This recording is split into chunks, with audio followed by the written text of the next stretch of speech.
In this video, we're going to be learning about average atomic mass.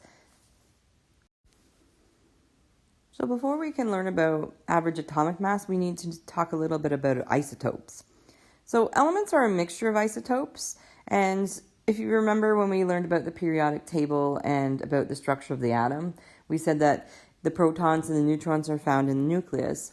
So, and the number of protons tells us what element we have.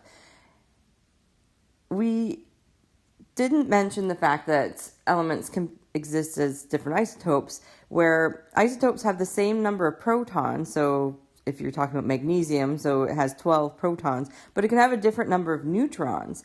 So the neutrons also contribute to the mass. So some magnesium will have 12 neutrons to match the protons, so it would have an atomic mass of 24. Some magnesium atoms, or another isotope of magnesium, would have 13 neutrons, so 12 plus 13 is 25, so it would be magnesium 25. And then some magnesium have 14 neutrons and 12 protons, so it would have a mass of 26. So these are the three most common isotopes of magnesium. We can think about isotopes kind of like spoons, and use spoons as our analogy. So imagine you needed to find the mass of 1,000 spoons, but you didn't want to weigh all 1,000 spoons. You just wanted to weigh one of the spoons. If all the spoons weighed the same amount, that would be perfectly easy. You would weigh one spoon and times it by 1,000. But imagine that our spoons are all different shapes and sizes. So some spoons might be teaspoons, and some might be soup spoons, and some might be dessert spoons. All of those would have different masses. So if you had that, it would become much more tricky. You would need to know how many teaspoons you have and know how much a teaspoon would weigh. You would need to know how many soup spoons you have and how much a soup spoon weighs, and then you would need to know how many dessert spoons you had and the dessert, what the mass of the dessert spoon is. So isotopes are kind of the same idea.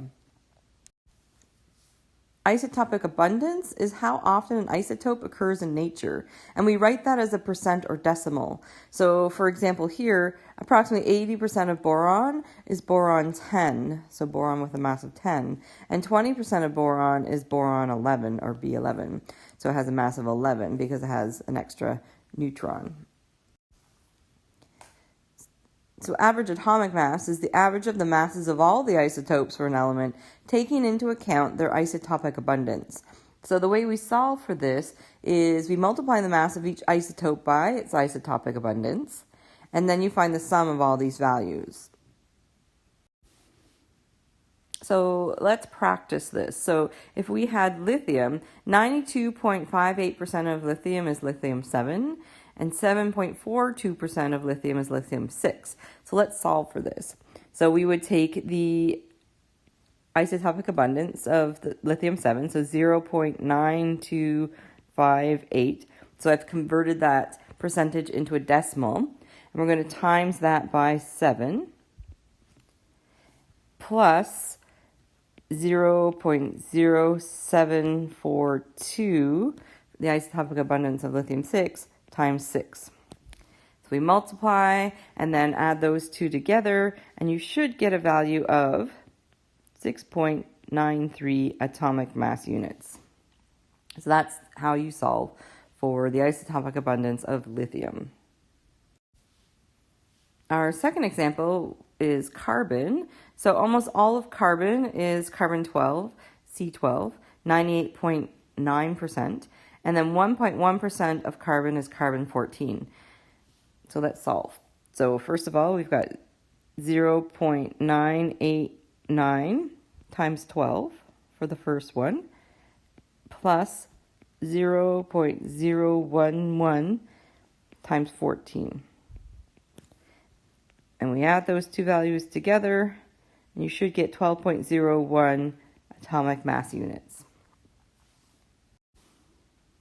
So now it's time for you to practice. So I've provided two examples here. We have 80% boron 10 and 20% boron 11. So use those isotopic abundances to calculate the average atomic mass.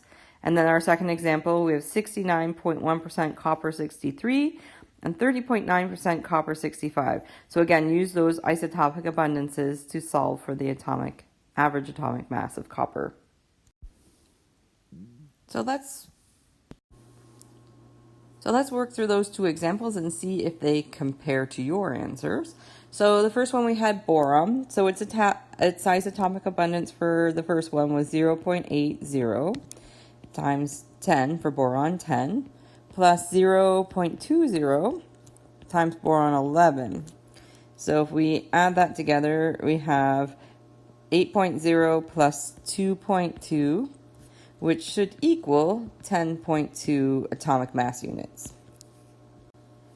Our second example is copper. So there was 69.1%, so 0.691 times copper 63 plus 30.9%, so 0.309 times copper 65.